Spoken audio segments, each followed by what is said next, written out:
Hi there, Joe here, and I am a video producer, editor, motion graphics dude.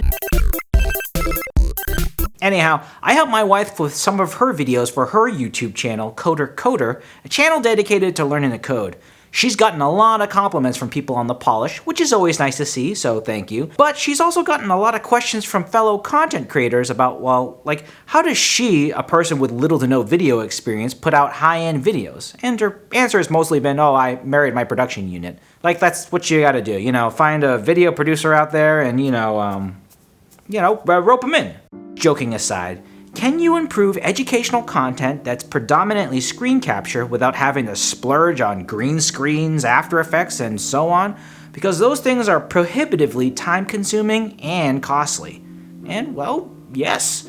So here are my top 3 high-level tips on how to improve your videos today without fancy schmancy After Effects or animations.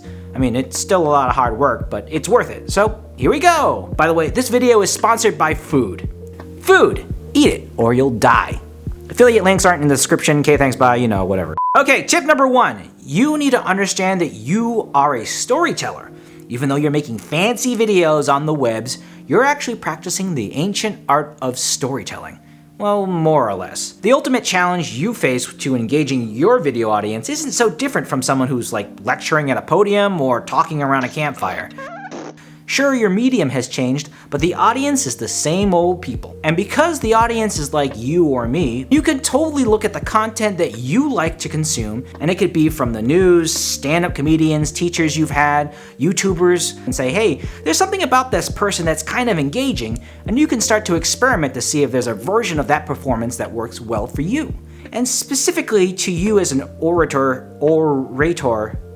Anyhow, there are a lot of things you can tweak. The dynamics, the energy level, the tone with which you want to engage with your viewers. Like, are you more joke-centered? Or maybe you're like more nurturing and motivational. I mean, these are all things you can play around with. If you can be super engaging as an orator, people will tend to forgive a less polished video. Unless it's terrible room tone audio. I mean, it's 2020, people. Get some microphones. I don't hear anything you're saying in the back of the room. Like, why are you having it in the bathroom? Another great storytelling basic to keep in the forefront of your mind is, who is my audience and why should they care?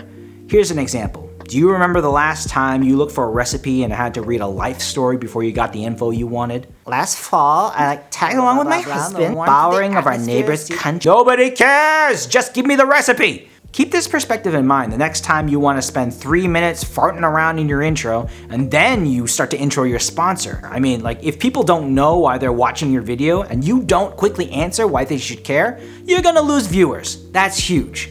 At the end of the day, it's not After Effects, it's not fancy cuts, it's your storytelling prowess that's gonna keep your audience watching. Tip number 2, cut out the dead air. In terms of second biggest bang for your buck to improve your videos, cut your video down and take out all the awkward pauses that make your narration sound unnatural. To the previous point, people will cut you some slack if there's a benefit to seeing you work out a problem, but I mean, if you're fumbling around for no apparent reason, you're just eating up valuable time. Like, quite literally, I've seen a video condense in the editing room into a fraction of the length by polishing up the flow in this way. Like a 4-hour tutorial recording. Poof! Cut down into 1. It's amazing. So what do?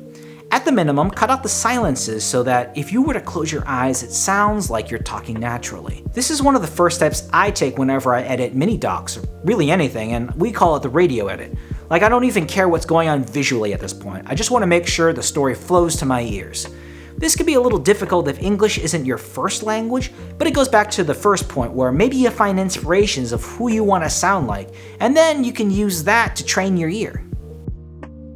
Oh look, a scene change! What a coincidence! Anyhow, a good video is like a good meal. Like, could you imagine if for a month you ate nothing but white rice? Like, you'd go nuts. You want a little variety in your life. Maybe you want, for your meals, a little bit of chicken to break it up. We got some tofu. Work with me here. This is all I've got in my fridge.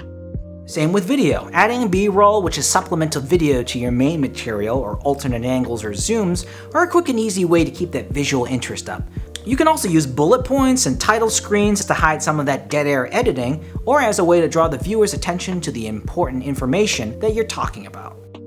Analogies are another great trick to add to your video as an excuse to cut away from your screencasts or talking head scenarios. And you also get to break down complex ideas into something people can process via their own personal experiences. So think about that as you're explaining something technical. Is there a spot where you have to explain some higher level concept in the code or something that doesn't quite make sense without that explanation? Tie that into an analogy. And those are my top 3 tips. Obviously, there are hundreds of different avenues you can explore, and hopefully in later videos we can dig into specific skill sets and other questions you have. But really, I think if you begin to take these 3 points into account, you'll be surprised at the responses you'll get. So, what do you think? Do you disagree or agree? Have another question you want me to tackle? Let me know in the comments, and hopefully we'll be able to answer them in the next video. Thanks!